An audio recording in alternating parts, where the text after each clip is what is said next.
Kenapa ya? Setiap kali ada berita tentang pajak yang dikenakan kepada perusahaan asing yang beroperasi di Indonesia, kita tuh selalu tepuk tangan, men. Bahkan nggak cuma itu, ketika ada pajak digital, kita juga tepuk tangan, men.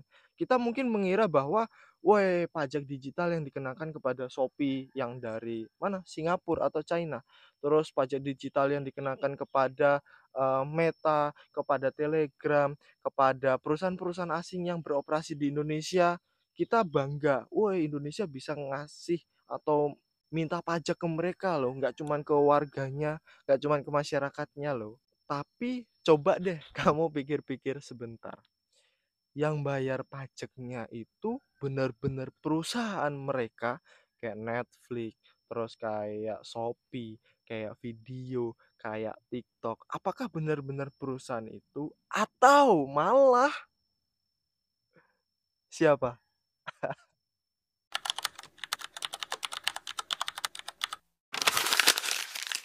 Di sini aku pengen ngajak kalian men, untuk kita coba lihat sih sebenarnya pajak digital, udah ada yang tahu belum tentang pajak digital itu apa? Ah, kalau kamu belum tahu tentang apa itu pajak digital, pas banget. Tonton videoku sampai selesai, nggak usah harus selesai, setengah video aja, kamu udah akan tahu tentang apa itu pajak digital.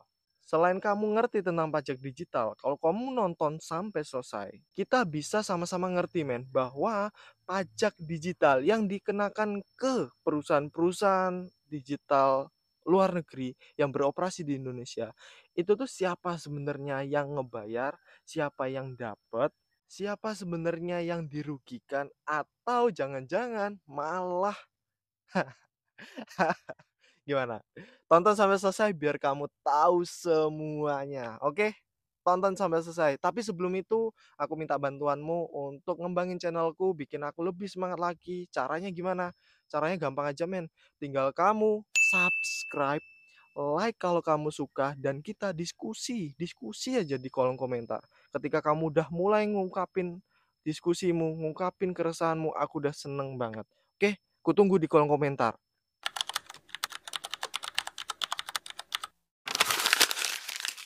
Ceritanya gini, men. Hidup kita kan sekarang udah serba digital ya semuanya ya. Semuanya udah ada di handphone kita ya, udah ada di handphone kita ya.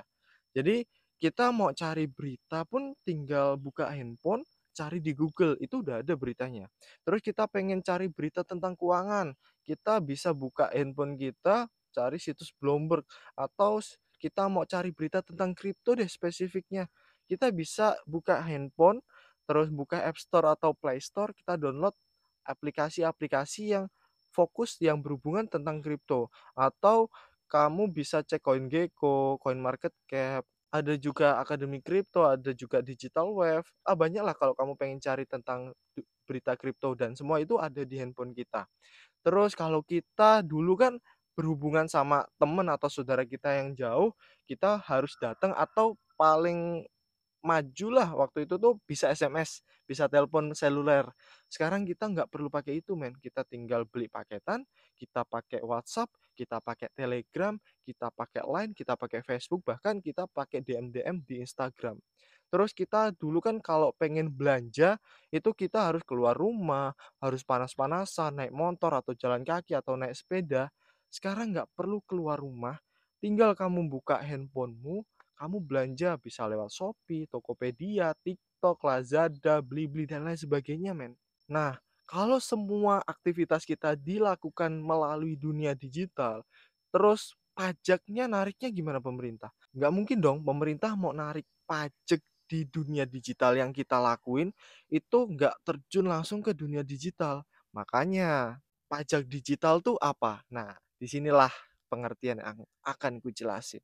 Pajak digital ini tuh simple men.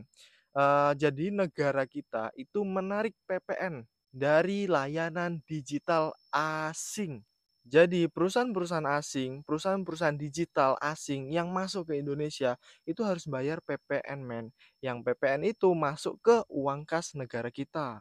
Terus sebenarnya yang bayar tuh siapa? Perusahaannya atau ya gini, biasanya ketika ada penerapan pajak baru, ketika kamu langganan deh, atau kalau kamu nggak langganan Netflix, coba deh kamu di Shopee atau Tokopedia, TikTok Shop dan lain sebagainya.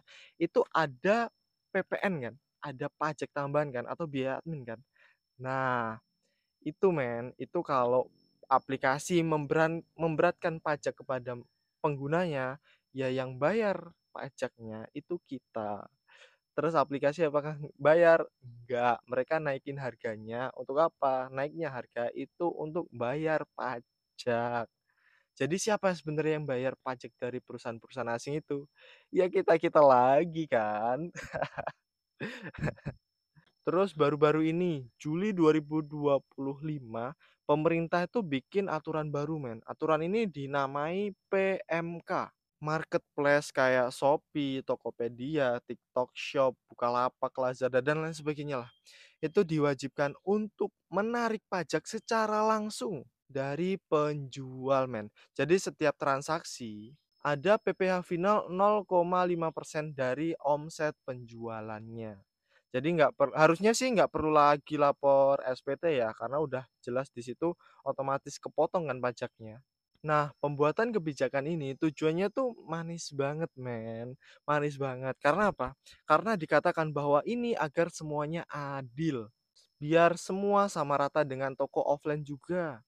Tapi ya kalau kita boleh jujur, ujung-ujungnya siapa sih yang bayar pajak? Ya kita-kita lagi kan, si penjual toko kan, atau kalau nggak penjual toko, ya pembelinya juga kan. Kamu tahu kan, di aplikasi marketplace sekarang tuh ada biaya-biaya tambahan. Biaya admin, biaya apa, biaya apa. Buat apa sih? Coba dong kasih komentarmu di bawah. Itu semua buat apa sih?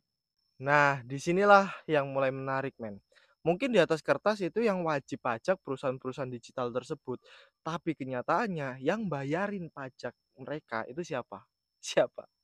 Kayaknya kita deh dengan biaya-biaya admin tambahan atau biaya-biaya yang makin banyak atau makin mahal.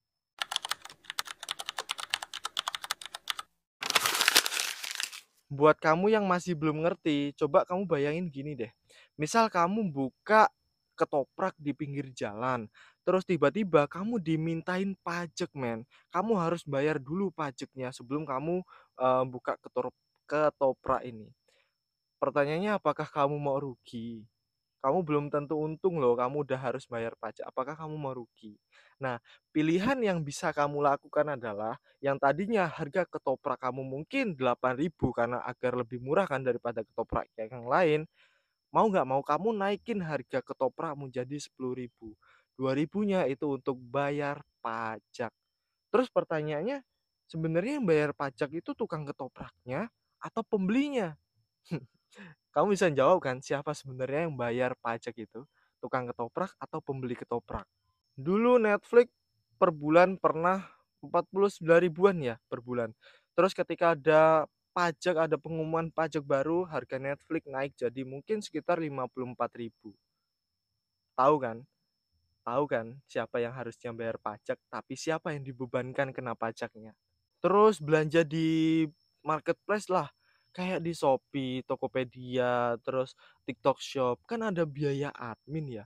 Bahkan di beberapa marketplace itu biaya adminnya mahal dan banyak, Lagi-lagi yang rugi bukan platformnya, yang kalau ada beban tambahan yang harus bayar pembelinya. Jadi sekarang jelas ya, di pasar itu selalu ada namanya cost shifting. Jadi beban itu semuanya dilempar ke konsumen. Makanya kamu jangan heran kalau ada pengumuman baru atau peraturan baru tentang pajak yang dikenakan ke perusahaan-perusahaan kayak marketplace, kayak streaming digital dan lain sebagainya. Nanti harga yang ada di situ akan jadi lebih mahal. Jangan heran, Dan yang kadang bikin miris gini, ketika misal, pemerintah kita membuat kebijakan pajak baru untuk perusahaan-perusahaan besar itu ya, headline beritanya muncul, "Weh, pemerintah berhasil menarik pajak dari Netflix, berhasil menarik pajak dari Shopee, berhasil menarik pajak dari" apapun itulah. Padahal sebenarnya yang bayar pajak ya masyarakat lagi. Mereka cukup nambahin biaya jadi lebih mahal, langganan mereka jadi lebih mahal, atau ketika habis transaksi kasih biaya admin yang harus dibayar. Ya udah beres selesai. Mereka nggak perlu ngeluarin duit lebih untuk bayar pajak, mereka pakai dana kita untuk ngebayar pajak itu. Jadi kalau ada orang yang ngomong, "Wih, pemerintah kita keren ya, berhasil membuat raksasa e-commerce saat ini, Shopee, untuk tunduk dan bayar pajak ke pemerintah kita." Coba deh kamu kalau belanja di Shopee ada biaya admin tambahan nggak? Kalau ada biaya admin tambahan, coba deh kamu tanya, biaya admin tambahan itu untuk apa? Dan ini bukan berarti pajak itu salah ya men, bukan itu maksudku. Pajak itu sangat-sangat dibutuhkan negara. Untuk apa? Untuk pembangunan, untuk bayar hutang, untuk kelestarian masyarakat kita, untuk perekonomian, untuk infrastruktur ke masyarakat kita, terus untuk bayar gaji pejabat-pejabat itu. Itu pajak penting banget untuk ngelakuin ini semua itu. Kalau sampai-sampai nggak ada pajak, untuk negara berkembang yang belum bisa berpenghasilan jauh lebih besar dari kebutuhan pajaknya, ya susah men, bahkan bisa bangkrut negara tersebut. Tapi aku pengen jujur aja bahwa pajak-pajak itu sebenarnya yang bayar tuh perusahaan atau masyarakat kita lagi.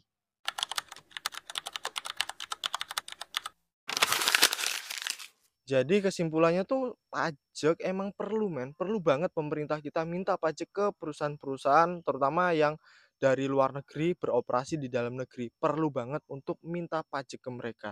Tapi ya kita harus jujur bahwa pajak mereka belum tentu perusahaan itu yang bayar. Bisa jadi biaya langganan ke perusahaan itu dinaikkan sehingga yang akhirnya bayar pajak itu tuh masyarakatnya. Dan kita jangan cuman stop di headline pemerintah kita berhasil memajaki raksasa dunia. Woi, jangan cuman stop di headline itu, men. Karena kamu harus lebih sadar. Kamu harus coba lebih kritis. Sebenarnya yang bayar pajak itu perusahaan-perusahaan besar atau sebenarnya pajak itu dibayar dari biaya langganan atau biaya admin yang kita bayarkan. Karena biasanya ketika ada pengumuman peraturan baru tentang naiknya pajak ke perusahaan-perusahaan itu, ada kok biaya subscription yang jadi lebih mahal, terus biaya admin tadinya nggak ada jadi ada, terus kadang lebih mahal juga, yang mungkin tadinya 500 perak, 1.000, 1.500, 2.000, terus ada juga biaya lain-lain. Yang akhirnya ya kamu udah paham lah ya apa yang maksud ingin sampaikan tuh apa. Tapi poinnya, kamu bukan cari siapa yang salah men, bukan. Kamu harus lihat secara terbuka bahwa ketika pemerintah memberikan pajak bla bla bla bla bla bla, sebenarnya yang terbebani itu siapa? Nah, terus kemudian ketika kamu akhirnya merasa terbebani, apakah kamu harus memaksakan gaya hidupmu seperti itu? Harus biaya langganan Netflix biar nggak ketinggalan film-film bagus, harus belanja-belanja terus biar nggak ketinggalan tren terbaru dari, marketplace, harus beli ini, beli itu, beli ini, beli itu. Apakah itu perlu? Itu harusnya coba ditanyakan kepada kamu, karena beban pajak yang diberikan itu ke kamu, jadi apakah itu semua perlu untuk saat ini? Nah, kalau videoku ini akhirnya bisa bikin kamu untuk berpikir, jangan lupa untuk kita diskusi di kolom komentar. Karena setiap diskusi kita bisa jadi itu nanti akan jadi diskusi yang lebih besar dan bisa menyelesaikan beberapa masalah yang terjadi di kalangan bawah, men. Oke, aku minta dukunganmu untuk ngembangin channelku. Caranya gampang banget, tinggal subscribe, like, dan juga ayo kita diskusi, jangan cuma diem-diem aja, jangan cuma iya-iya aja, atau jangan cuma diskusi yang enggak yang enggak jelas, oke? Jangan lupa untuk subscribe, like, dan komen. Bye-bye.